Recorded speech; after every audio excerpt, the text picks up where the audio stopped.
Hey guys, it's Jeremy from HockeyReviewHQ.com. In this video, I'm reviewing the Stop It gate from HockeyShot.com or HockeyShot.ca if you're living in Canada.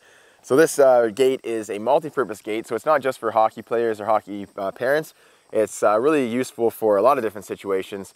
And basically what you do is you put it at the end of your driveway to keep things from going from your driveway onto the road. Now, I don't necessarily live in the most populated area.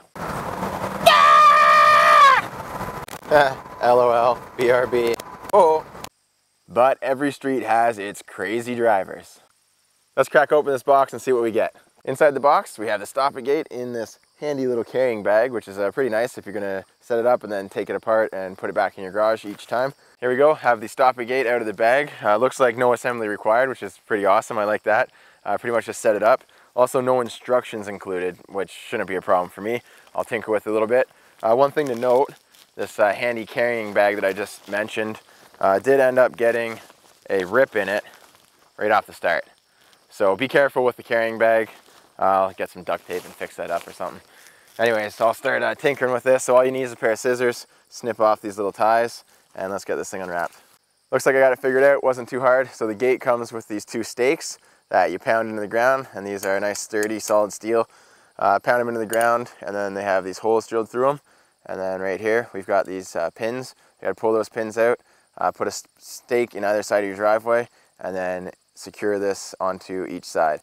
I've got the gate set up here, and I've run into a minor problem, which isn't anything too big. And I've checked their website as well. They have instructions there on how to set up the gate properly, which shouldn't be too hard, but I just figured I'd double check to make sure I'm doing it right. So the thing is, this will probably work very well if you have solid ground and flat ground. So this ground is a bit wet and mushy. So basically what happens is you unscrew this a little bit, not too much, just enough to let it slide or to spin. And then you're supposed to grab the gate here and then walk it out. But the problem is the gate kind of leans over, and then where it's supposed to spin digs into the ground right there. So it's easier for me just to do it by hand. So I'm just gonna unravel this by hand and take it across the driveway. The gate's all set up. It was pretty easy to do, and there's some smart design here, so I'll just mention a few things that I noticed, some smart engineering. So the stakes that are going to the ground, they're long enough to actually support good tension on this gate. So they're not like, only a few inches long where they're going to fall over. They actually go pretty far into the ground, which is nice. So you can see this is pretty taut. It's not flopped over or anything like that. So I really like that. These are really solid. And then going along the gate, seems to run pretty flush along the ground, even though my driveway is anything but even. Has lots of hills and stuff. And then another good design feature that I noticed when trying to get the gate nice and tight, so it was kind of flopped over at the start, and then once I started turning this, I noticed the design, how there's metal here, metal there. It's kind of like a long diamond shape, and that helps keep tension on the gate, and so it feels like kind of really hard to pull the gate tight. And then once you get it to a certain point, it is nice and easy, and it kind of holds it in the right spot. So I like that idea of the holder to be in that diamond shape. So the only thing that I did notice that is kind of a bit of a design flaw, this thing is actually meant to be retractable and automatic. So it's sort of like spring-loaded. So if you unscrew this, there's a spring inside. I noticed the spring-loaded feature kind of seemed a bit gimmicky to me, so it didn't really work that well for unpulling it, just because this was on an angle. So it's probably a little bit of user flaw, my own fault. But it's just as easy to do this manually without using that retractable part. So that's the other thing. If you set it up properly and it's working well for you, then when you lift up the gate over there and then walk it back, this will automatically wind it up for you. But I mean, I don't mind twisting it a few times. It's not that long of a gate. What would a review be without some tests? So I'm going to test the net out. I got some hockey pucks there, I'm going to shoot at it. I got some basketballs, I'm just going to bump into it and see what it can withstand. So I'll start with some light abuse here first. Just roll some basketballs in there. Oh, it actually sends them back to me. That's kind of nice. Not too much pressure. That works. Same a little harder. Nice. Kind of like a volleyball net, I guess. Seems to be working fairly well. Take a few easy snapshots on it first. Oh, gives me the puck back. I like this net.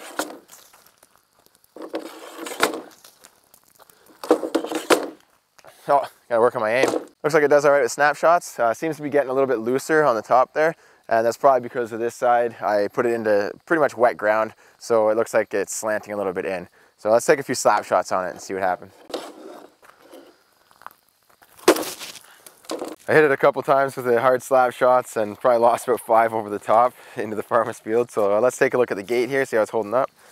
So taking a look at the fabric material here, looks fine.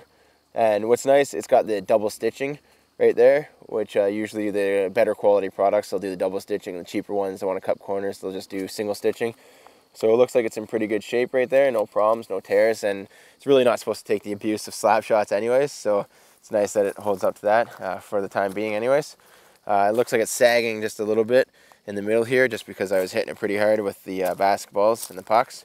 Then coming over here, the reason why it's sagging is because that is slanted. So if they pull that tight, then it tightens that net up. So if I were to use this on a regular basis, I would just pour cement footing there and on the other side just to keep it nice and upright and keep it nice and solid. So I'm just going to give you my overall thoughts on this and tell you what I think and if I would recommend it. Overall, I think the Stop-A-Gate is a good product and it'll definitely come in handy for a lot of families out there. So the one thing that I really liked was the quality and durability of the material. So the frame itself is all steel, no plastic or anything like that. The stakes are nice and long, nice and thick, so they're going to stay in the ground. It's not too flimsy. Then with the gate, it's got these, the mesh is nice and solid and it's all tied together at each point, so it won't really come undone. So it looks like good durability, well made, and good engineering went into it. It looks like it was well thought out when it was designed. So I like that about it. The one thing that I thought was a little bit off was the retractable part. It didn't really work for me. It could be, I didn't have it set up properly, but it just seemed too finicky. I always like things that work seamlessly, a nice easy operation. So it just seemed like it was a bit off and it could give you a little bit of trouble as well. But really it's easy to overcome that. You just unwind it and wind it manually. So it's not that big of a deal. I think it still works just fine and I don't mind doing it manually. So for people I would recommend this to, basically anyone in a suburban area, if you're living in the suburbs, busy streets, anything like that, this would definitely come in handy because you can set it up across, at the very end of your driveway, or you can do it 10 feet in and kind of make a physical boundary. So you say, okay kids, I don't want you going past that gate, and it's just something that you can use as a reference point when you're playing with your kids. And then also it works as a physical barrier, so it's going to stop balls from rolling out, it's going to stop anything from rolling out there. So it kind of gives you, a zone in your driveway that you can play within, and it just makes it a little bit safer.